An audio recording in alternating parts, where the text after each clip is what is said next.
Britain has just been hit with an economic bombshell. The numbers are out, and they paint a very different picture to what Sir Keir Starmer and Rachel Reeves have been telling the country. Behind the spin, the reality is starting to unravel. But first, hit the like button and subscribe to the channel for more.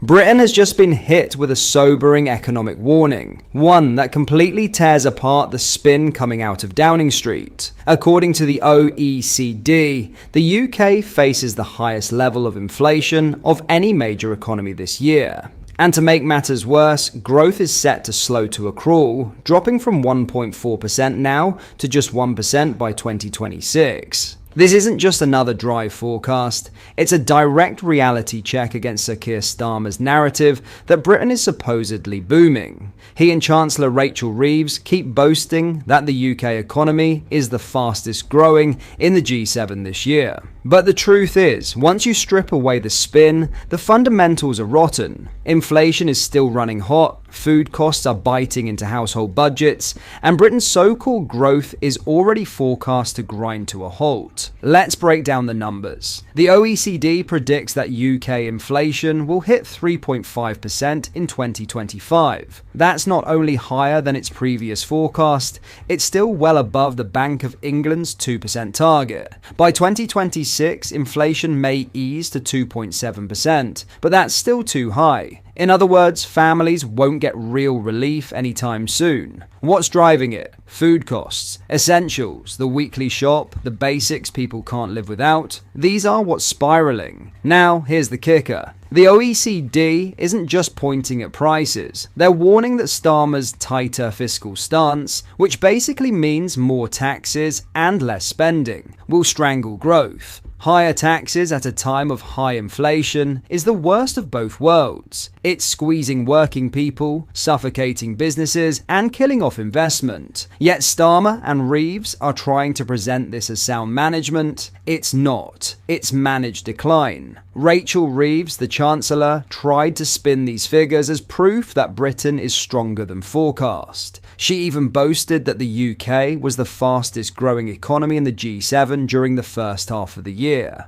On paper, yes, the economy grew 0.7% in the first quarter and 0.3% in the second. But here's the reality. That momentum is already fading, and it's being artificially propped up by global distortions. Because what the OECD also makes clear is that global trade is shifting. Growth worldwide is set to weaken in the second half of the year. Why? Tariffs. President Trump's new tariff hikes are forcing companies to rush shipments, front-loading their trade to dodge steeper levies. That created an artificial bump in global output, including for Britain. But once that front-loading ends, the effect wears off. The OECD flat out says global growth will soften noticeably as 2025 rolls on. That means Starmer's bragging about growth is like claiming victory in the middle of a sugar rush. It looks good for a moment, but it isn't sustainable, and the proof is in the forecast. 1% growth by 2026. That's stagnation, that's flatlining. Now, let's think about what this means for ordinary people. High food prices mean your paycheck stretches less and less every week. High taxes mean the government is taking more of what you earn before you even see it. And weak growth means fewer opportunities, lower investment, and less chance of your wages rising in real terms. That's the triple hit the OECD is warning about. Meanwhile, Downing Street wants to distract you with empty soundbites about delivering change. But the only thing they're delivering is economic pain dressed up as responsible governance. Reeves says she wants an economy that works for working people.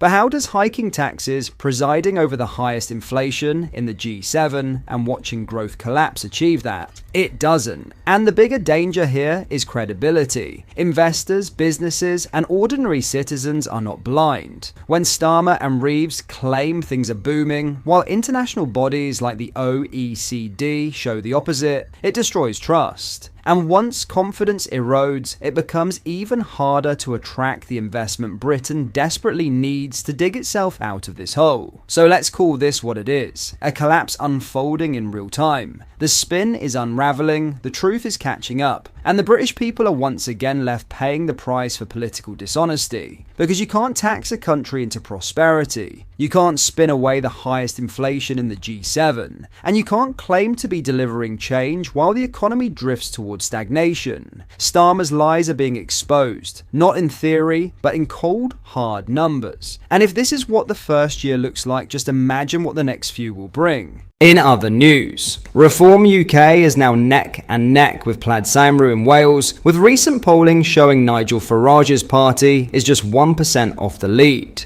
New polling from YouGov says Reform UK would claim 29% of the vote in Wales, an impressive 4-point boost from a previous poll in April. Labour's vote share fell by 4%, leaving them in a distant third with just 14%. Reform recently claimed a by-election seat off Labour last week, as Edward Topham became the first Reform councillor on Cardiff Council, winning with a 461 vote majority. Pollster James Johnson says it is seismic for Reform to be leading the polls in Wales. He recently said, "There is a group of voters in Wales who are immune to what happened in the Red Wall in 2019 when Boris Johnson stormed to victory. They are people who are white, working class, are deeply concerned about levels of migration, and voted Leave, but still voted Labour then and since. Perhaps it was admiration of Mark Drakeford, perhaps just a stronger national loyalty to the Labour Party. That link now seems to have become unbuckled. Those voters are all to play for and dismayed by the Conservative Party,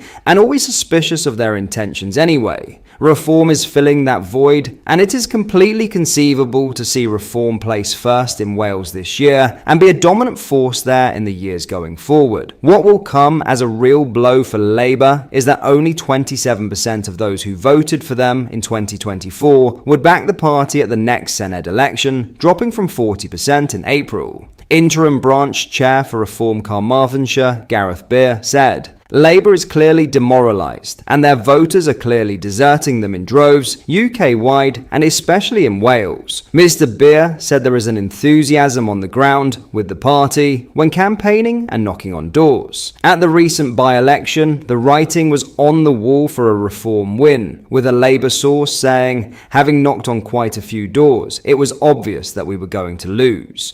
Voters who were previously marked as Labour supporters said they wouldn't be voting, while others must have voted for Reform. Reform UK spokeswoman for Bridgen, Caroline Jones, said the party is growing stronger by the day in Wales, and we aim to become the leading party in the Senedd. Speaking, she said, "If you look at the result of the recent council by-election in Cardiff, we can see how the people of Wales feel betrayed by all of the parties in the Senedd. Labour has always led in the Senedd, propped up by their little helpers, Plaid Cymru. Public consultations have been ignored, even when the people have strongly vetoed a government proposal.